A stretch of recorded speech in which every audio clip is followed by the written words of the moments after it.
Good morning, ladies and gentlemen. Welcome to Professor Ming's Strategic Insights. Last time we did a brief review on China's foreign relations in the year 2024, with special focus on its relations with the United States, with Russia, and with Europe, some major European countries.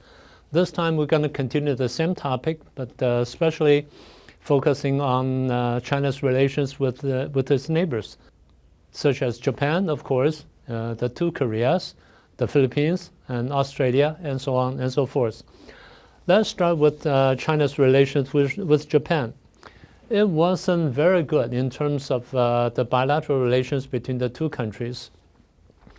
Well, although China lifted its ban on Japan's seafood imports to China, which lasted for some time, and China did it unilaterally, and then China lifted the ban on Japan's visa and reactivated its 15-day-long visa-free policy for Japanese tourists to China, but it did not seem matter very much. It did not seem help very much in terms of improving their relations, because on the other hand, Japan decided to improve its security pact with the United States, the Mutual Defense Pact. The United States is to send a 4-star general to Japan and to command the allied army. And for Japan, they're going to set up a unit called UCC, which is the Unified Combatant Command, for the purpose of improving their military cooperation. And also we also mentioned that the United States took the lead to improve relations between Japan and South Korea. Although there is not an official alliance among the three, it's still two bilateral relations, one with the United States and Japan, and one with the United States and South Korea. And in between South Korea and Japan, there's no official defense pact or any kind of military pact, but the military mutual assistance is forming, so that's for sure, which is a natural result of the escalation of Chinese and Russian military presence around Japan, or around Japan and South Korea. We've been noticing that there are often military exercises between China and Russia. And Chinese and Russian aircrafts and warships circle or navigate around these two countries from time to time. So that's a natural response. The joint military exercises between China and Russia is sometimes called Tokyo Express, or sometimes they call it Joint Air Strategic Cruise around Bering Sea. For instance, in July 2024, which took place around Bering Sea and all the way to Japan Sea and then to South Korea. So that's an important issue. And the last one, which is significant, is Japan signed a MAA, a Mutual Access Agreement, with the Philippines in early July 2024, which is the fourth one of that kind, following what happened with the UK and Australia and France. And according to the former Japanese Prime Minister, he called this MAA as something short of a mutual defense pact. So that means if it's necessary, then it could be escalated into a mutual defense pact very soon, or actually in no time. So to sum it up, we can see that the relations between Japan and Communist China wasn't so good in the year 2024.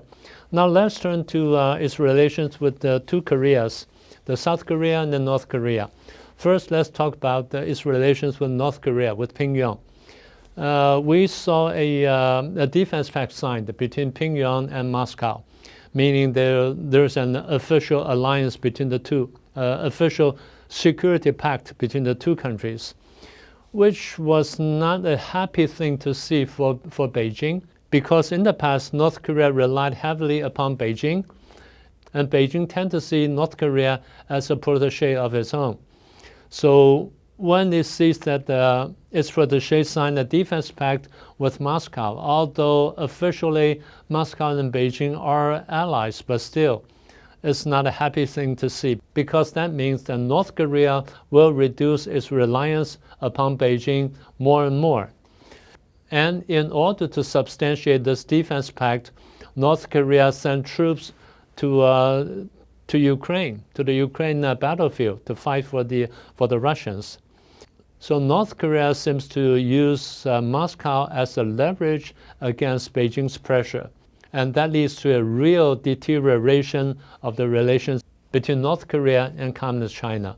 So when you see that the relations between North Korea and Communist China goes bad, you think that relations between Communist China and South Korea will go good. No, that's not the case, because the tension also builds up in the relations between South Korea and Communist China. They dispute over several issues. First is the nuclear weapons in North Korea. Second is the Taiwan question. The third is the economic relations between the two countries. And then most importantly, the security issue between the two countries. In terms of the security issue, South Korea is trying to improve its relations with Beijing on top of its relations it has with the United States and with Japan. But the development of this trilateral relations is an annoyance to Beijing, because Beijing tends to see this kind of trilateral relations as a military threat to its own security. And in terms of the Taiwan issue, and since South Korea has been talking about Taiwan issue for so many times in 2024, which makes Beijing very unhappy, because Beijing thinks it's an what they call that internationalization of the Taiwan problem, which is something Beijing's not happy. And also, what bothers Beijing is the security officials among United States and Japan and South Korea. They met several times, and they even declared they want to join hands to maintain peace of Taiwan area, or the so-called Taiwan Strait, which again, it irritates Beijing very much.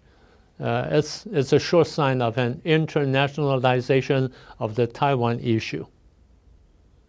And in the economic area, South Korea participated in the reorganization of the supply chain initiated by the United States with much enthusiasm, which again bothers China very much. South Korea joined the so-called the Chip Alliance, and they participated in the IPEF, so-called Indo-Pacific Economic Framework, with much enthusiasm, because South Korea had very little choice when facing pressure from Washington. So they had to do this. But Beijing was not happy. Beijing said it's a politicization of economic issue. So there are so many things that bothers Beijing about its relations with South Korea. So like I said, Beijing's relations with both Koreas went bad in the year of 2024. So that's for the two Koreas, or the Korean Peninsula. When it comes to the topic of Communist China's relations with the Philippines, people would naturally think about their confrontation over the second Thomas Shoal over and over in the year of 2024. And that happened after their confrontation over the Scarborough Shoal for the past few years. But compared to the other two things, these are really peanut things. So these are only small things. The first thing that really bothers Beijing is the United States is getting more bases in the Bataan Islands, which is to the northern part of the Philippines, somewhere between Taiwan and the Philippines, and it's closer to, it's getting closer to Taiwan too, actually. So that's the first thing that bothers Beijing. The second issue that Beijing is concerned about is the deployment of the Typhoon missile system. The Typhoon system is although it's a mid-range missile, but it's very accurate and it's powerful, and it can carry heavy bomb heads. So it's a big threat to Beijing's naval exercise in the area. So that's what really bothers Beijing in terms of its relations with the Philippines. What happened in the Philippines bothers Beijing very much because it's afraid that Vietnam might follow suit. Because if you look at the map of South China Sea, Vietnam was on the left-hand side or on the west side, and the Philippines on the east side, on the right-hand side. And both countries are really checking the choke point of South China Sea. And China had been building reefs into islands and militarized all these islands, altogether 7 or 8 of them. And some of them are, let me put it this way, strategically positioned. They picked the place very well. So that means there's a heavy confrontation among all these countries over South China Sea. And South China Sea, like I said, like I pointed out before, is a very important international waterway. It carries about 65 to 75% of international trade. The cargo ships will have to go through this area if they want to conduct international trade. So that's a heated flashpoint of international politics. And that's what matters with the Philippines and or Cambodia or Vietnam, and even Indonesia to a certain extent. So that's South China Sea. If we move even further south of the South China Sea, then we'll reach Australia. And what matters with Australia is the security pact called the AUKUS, namely a security pact among Australia, the United Kingdom, and the United States. And the most important part is the building of the nuclear-powered submarines for Australia. And with the help of both the UK and the United States, they provided necessary technology and even some parts for Australia to build up the ships.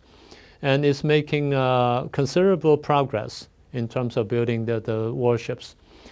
And then what really bothers Beijing is that Japan took part in the effort, not in the effort of building the warship, but rather Japan participated on the second pillar, which included underwater warfighting capability and long-range strike capability, cyber warfare, and electronic warfare. Japan will take part in these areas alongside with the help of the United Kingdom and the United States. Okay, after reviewing China's relations with Japan, the two Koreas, and the Philippines and South China Sea, that pretty much covers what I want to talk about today. But I'm sure the most observant audience must have noticed that I left out something. Taiwan. Yes, I left out Taiwan deliberately, which is something so important that I may have to devote one full program to talk about it. And let's wait till next time. So that's all I want to talk to you about today, and I hope you like it. Please subscribe if you haven't done so, and share it with your friends, and then click the icon bell so that you get a simultaneous notification when we have a new program on.